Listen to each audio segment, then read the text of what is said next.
Bonjour à toutes et à tous, je suis le docteur Gérard Bersan.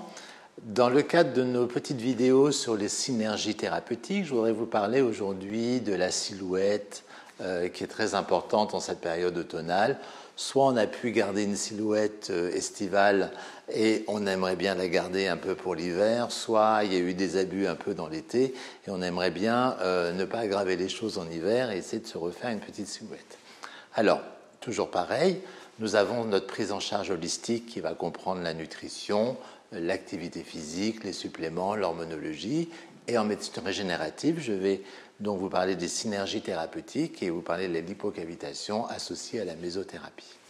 Donc au niveau nutrition, en ce qui concerne la silhouette, l'amincissement, l'amaigrissement, le mieux, c'est quand même de suivre un régime cétogène. Et là, je vous envoie à mes vidéos antérieures sur les régimes keto. C'est facile à suivre, c'est très efficace et c'est une très très bonne manière de perdre du pourcentage de masse grasse au niveau du corps. Deuxièmement, je vous encourage toujours à avoir une activité physique régulière. Le mot important est régulier, c'est-à-dire qu'il faut quand même savoir consacrer 1 heure par jour. Pas à faire du sport forcément, mais en tout cas à faire de la marche dynamique ou à faire du vélo, de la natation. Mais c'est cette régularité qui va modifier votre statut métabolique et votre statut hormonal. Donc ça, le mot important dans l'activité physique, c'est régulier. Troisièmement, avoir une supplémentation qui peut vous aider à perdre du poids. Alors, puisqu'on est en régime keto, apporter des bons lipides, c'est-à-dire faire une charge en oméga 3, ça c'est très important. Avoir une bonne détox au niveau du foie. Alors, il y a des suppléments détox qui sont très efficaces pour aider au niveau du foie.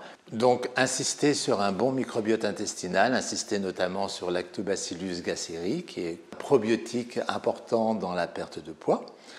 Sur le 4e chapitre hormonal, bien équilibré son statut hormonal et insister sur la fabrication de testostérone. Je vous rappelle que la testostérone va jouer également sur le rapport masse maigre, masse grasse, donc sur le fait de diminuer la masse grasse au profit des muscles. Donc ça, c'est très important de booster un peu votre testostérone chez les hommes comme chez les femmes.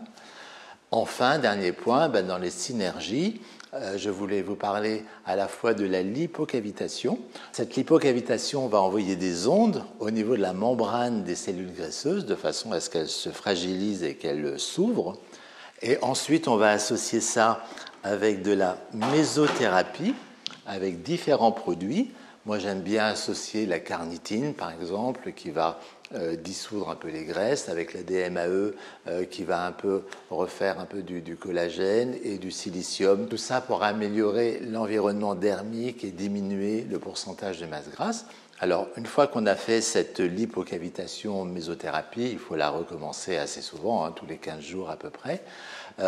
N'oubliez pas d'aller marcher, puisqu'on a ouvert nos cellules graisseuses, on a créé du glycérol. Ce glycérol, il faut qu'il s'élimine par les canaux lymphatiques. Donc une fois que vous avez en sortie de séance, il faut aller marcher une demi-heure pour envoyer ce glycérol dans les canaux lymphatiques de façon à éliminer un peu toute cette graisse excessive. Voilà.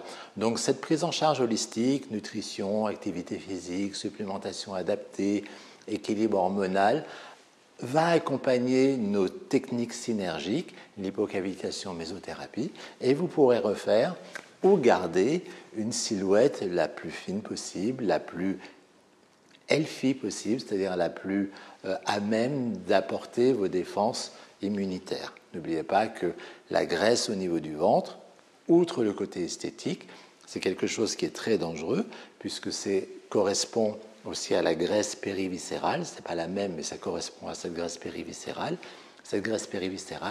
qui va empêcher le foie de bon fonctionner, qui va vous donner une stéatose hépatique, qui peut même donner de la graisse péricardique, etc. Donc qui est dangereuse sur le plan médical. Il n'y a pas que le côté esthétique, il y a aussi le côté médical. Voilà, n'oubliez pas de regarder mes vidéos sur le régime keto, sur l'activité physique, sur l'équilibre hormonal. Tout ça est un ensemble de choses qui vous permettra d'aborder l'hiver en pleine santé. Si cette vidéo vous a plu, n'hésitez pas à mettre un petit pouce, à vous abonner à ma chaîne. À bientôt.